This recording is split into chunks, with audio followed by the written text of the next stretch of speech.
الحمد للہ رب العالمین والصلاة والسلام علی رسولہ الکریم۔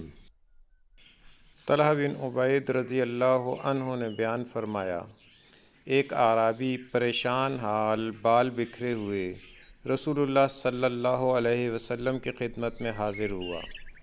اس نے پوچھا، یا رسول اللہ صلی اللہ علیہ وسلم، بتائیے مجھ پر اللہ تعالیٰ نے کتنی نمازیں فرض کی ہیں؟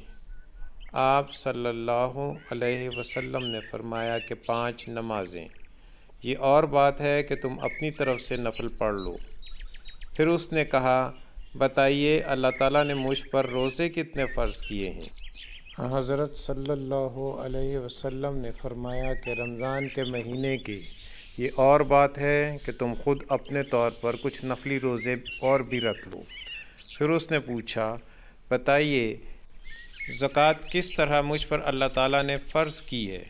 آپ صلی اللہ علیہ وسلم نے اسے شرع اسلام کی باتیں بتا دیں۔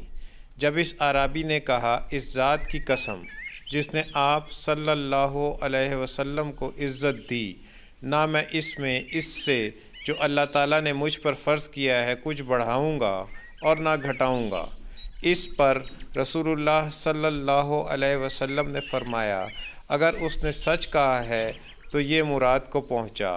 آپ صلی اللہ علیہ وسلم نے یہ فرمایا کہ اگر سچ کہا ہے تو جنت میں جائے گا۔